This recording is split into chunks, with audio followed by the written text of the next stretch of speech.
पहलगाम हमले के बाद यूपी में सीएम योगी ने बड़ा एक्शन लेते हुए सभी पाकिस्तानियों को वापस भेज दिया। सीएम योगी खुद पूरे मामले की मॉनिटरिंग कर रहे हैं। मुख्यमंत्री ने उच्च स्तरीय बैठक कर अधिकारियों को पाक नागरिकों के खिलाफ फौरन एक्शन लेने के निर्देश दिए थे। इसके बाद यूपी से चुन चुनकर सभी पाकिस्तानियों की वापसी हो गई है और फिर पाकिस्तानी नागरिकों को फौरन वापस भेजने वाले देश का पहला राज्य उत्तर प्रदेश बन गया है। तो सीएम योगी का एक्शन, सभी पाकिस्तानियों को वापस लौटा दिया गया है। सभी अफसरों को फौरन निर्देश दिए गए थे। जैसे ही आदेश आया, पहलगाम हमले के बाद सीएम योगी ने एक्शन लेते हुए इस पूरे मामले की मॉनिटरिंग खुद की है और अब बताया जा रहा है कि पूरे प्रदेश भर से पाकिस्तानी नागरिकों को पूरी तरीके से वापस लौटाने वाला पहला राज्य यूपी बन गया है।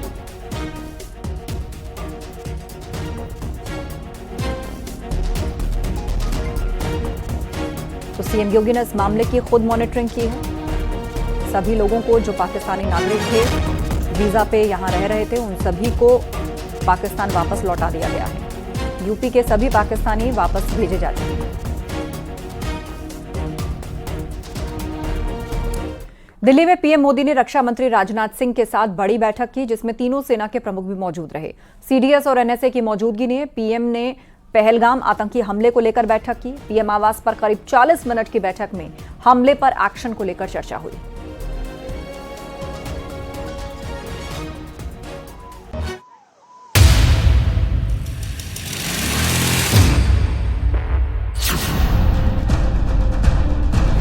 बस कुछ घंटों का इंतजार,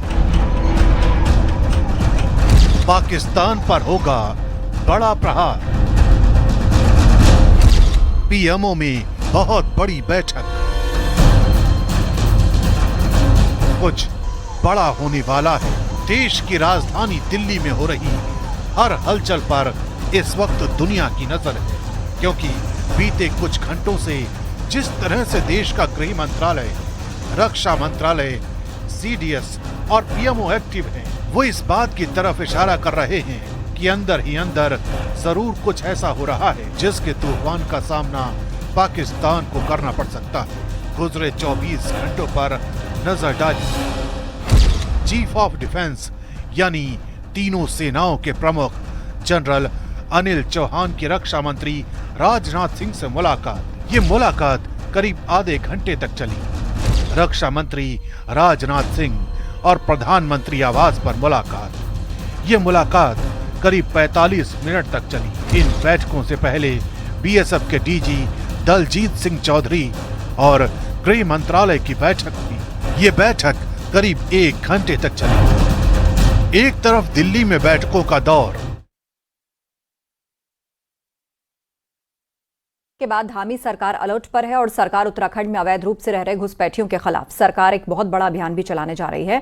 और सोर्सेस से खबर मिल रही है कि सरकार को इनपुट मिला है कि उत्तराखंड में बड़ी संख्या में अवैध रूप से बांग्लादेशी रह रहे हैं। इसे लेकर आज सीएम धामी ने बड़ी बैठक की और इस बैठक में सभी जिलों के डीएम वर्चुअली जुड़े और मीटिंग में सीएम धामी ने सभी डीएम को घुसपैठियों के खिलाफ कार्रवाई करने के निर्देश दिए। साथ ही सीएम ने संदिग्ध गतिविधियों पर निगरानी रखने, अवैध रूप से आधार कार्ड, वोटर आईडी बनाने वालों पर कड़ी कार्रवाई करने को कहा है।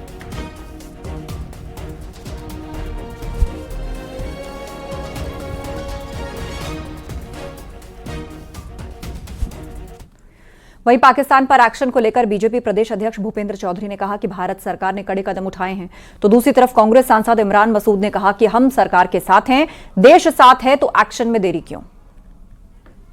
बड़ी घटना है हमारे लिए, बहुत दुखद घटना है और देश के लिए लोगों की धर्म पूछकर, उनकी धार्मिक पहचान करके इस कृत्य को अंजाम दिया गया।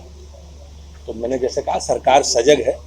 आपने देखा होगा अभी सरकार ने कदम उठाए हैं इस प्रकार की घटनाओं की पुनरावृत्ति ना हो, लेकिन हमारी सरकार उन विषयों पर तह तक जाएगी जिसके इस प्रकार की घटनाओं।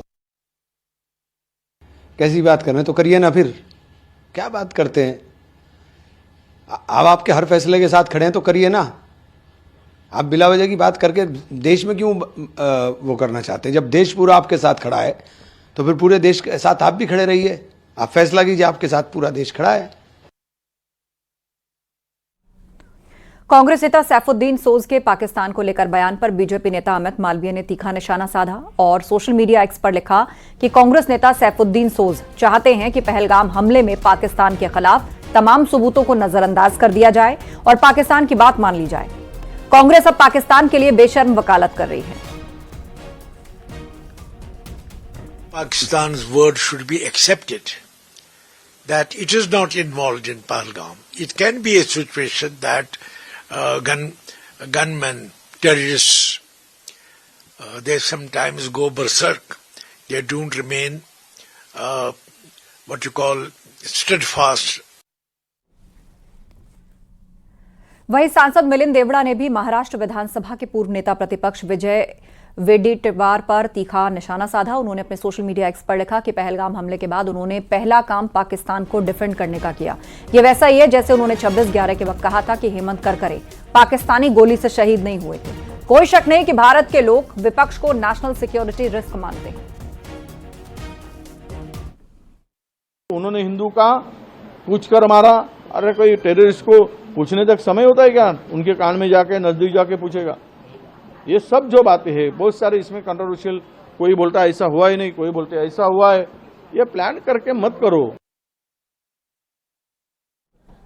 सहारनपुर में बीकेयू अध्यक्ष नरेश टिकैत का पाकिस्तान को लेकर विवादित बयान सामने आया। उन्होंने कहा कि पाकिस्तान के लोग गलत नहीं हैं और पाकिस्तान में पानी रोकना बहुत गलत फैसला है। आतंकी हमले के लिए पूरा पाकिस्तान जिम्मेदार नहीं है।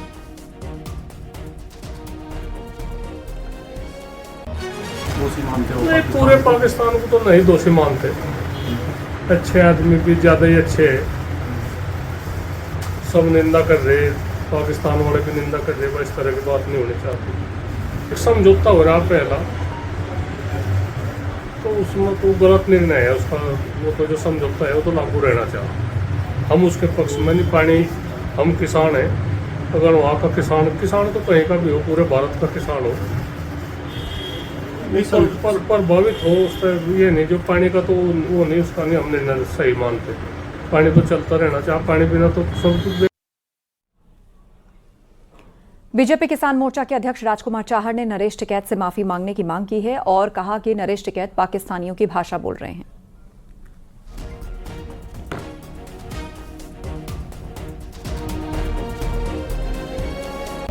श्री नरेश टिकैत जी ने सरकार की कार्रवाई को गलत ठहराया है।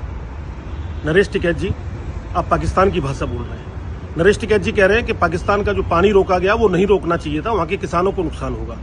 नरेश टिकैत जी कह रहे हैं कि पाकिस्तान, सारे पाकिस्तानी दोषी नहीं है, कुछ लोगों ने किया है, कुछ लोगों की वजह से पाकिस्तान को दंड नहीं मिलना चाहिए वहां की जनता को, ये कह रहे हैं। नरेश टिकैत जी, आपको शर्म आनी चाहिए।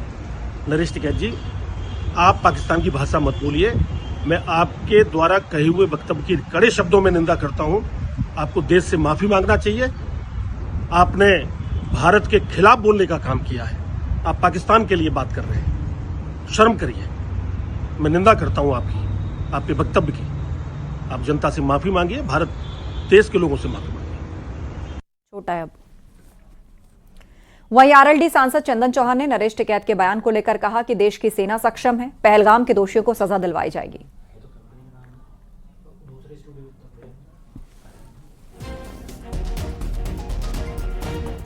सुरक्षा की या एजेंसीज की या राष्ट्रीय सुरक्षा को लेके हमारी एजेंसीज, हमारी फौज निडरता के साथ आज दुश्मनों का सामना करने का काम कर रही है।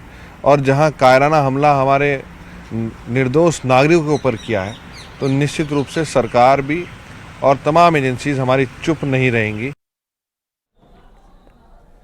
वहीं मंत्री जेपीएस राठौर ने भी नरेश टिकैत पर जमकर हमला बोला और कहा कि ऐसे लोगों को पाकिस्तान चले जाना चाहिए। पैदा हो गए हैं जिनको कायदे में पैदा तो पाकिस्तान होना चाहिए था, लेकिन गलती से वो यहाँ पैदा हो गए हैं। तो अगर उनको इतना ही ज़्यादा पाकिस्तान से मोह प्रेम है तो वहीं चले जाएं, वहीं बस जाएं जाके। इस तरीके से बकवास करना, मुझे लगता है कि आप पूरे देश के 140 करोड़ लोगों की जनभावनाओं को आहत करने का काम कर रहे हैं। 140 करोड़ जनता यहाँ की ये चाह रही है कि उनके खिलाफ पूरा पाकिस्तान को समूल नष्ट कर दिया जाए, पाकिस्तान को नक्शे से मिटा दिया जाए। और आप ऐसा कि वो दोष नहीं, ये नहीं, वो नहीं। आखिर संरक्षण किसका है उन आतंकियों को, और कैसे उनका दुस्साहस बढ़ा। और इतने लंबे साल से 30, 35, 50 साल से सब चल रहा है मामला, ये उनको नहीं दिखाई पड़ता। ऐसे लोगों को राजनीतिक, सामाजिक क्षेत्र से बहिष्कार करना चाहिए, मीडिया को संज्ञान नहीं लेना चाहिए, और ये अपनी ढपली बजाते रहें और उनके मुंह पे ताला जड़ देना चाहिए। एसपी सांसद वीरेंद्र सिंह ने पहलगाम हमले को लेकर बीजेपी पर हमला बोला और कहा कि बीजेपी 1 के बदले 10 जानें देने का दावा करती थी तो 27 के बदले 270 जानें लेनी चाहिए। वहीं नरेश टिकैत के बयान पर उन्होंने कहा कि करता कोई और है और भरता कोई और है। भारतीय जनता पार्टी का नारा था कि 1 जान के बदले 10 जान लेंगे। वो नारा का क्या हुआ? हमारे 27 लोग मारे गए, उसके बदले में हमें 270 लोगों की जान चाहिए भारतीय जनता पार्टी के एजेंडा के अनुसार। देखिए, करता कोई भरता कोई है। हमारे देश के सामान्य नागरिकों की क्या गलती थी जिनकी निर्मम हत्या आतंकवादियों ने की है, जिसका समर्थन पाकिस्तान कर रहा है। संबित पात्रा ने कांग्रेस पर निशाना साधा। पहलगाम हमले को लेकर संबित पात्रा ने कांग्रेस पर निशाने पर लिया और कहा कि पाकिस्तान के पक्ष में कांग्रेसी नेता बयान दे रहे हैं और उनको पाकिस्तान से हमदर्दी क्यों?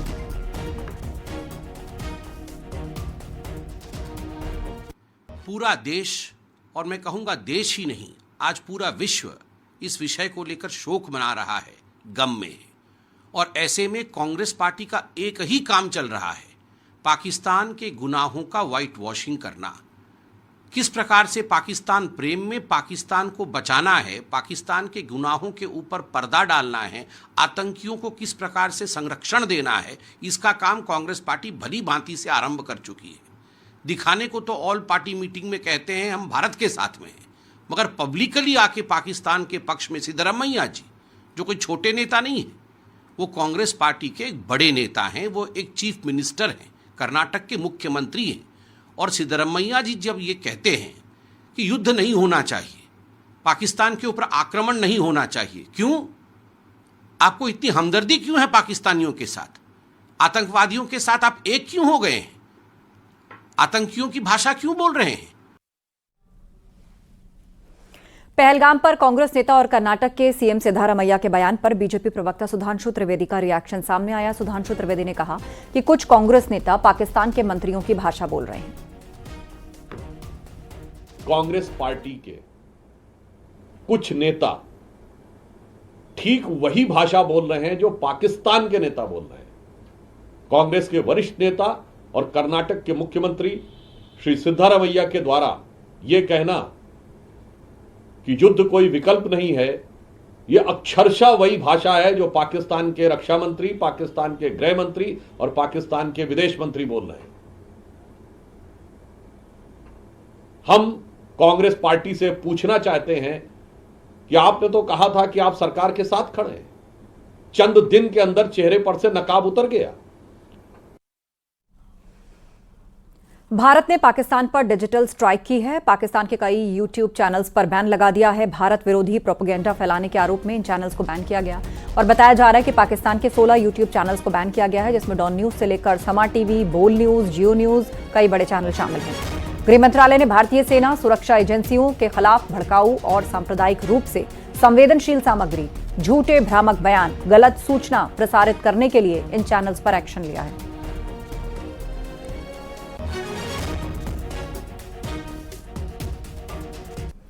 लोक गायिका नेहा सिंह राठौड़ की मुश्किलें बढ़ गई हैं। पहलगाम हमले पर टिप्पणी के चलते उनके खिलाफ लखनऊ में एफआईआर दर्ज हुई है।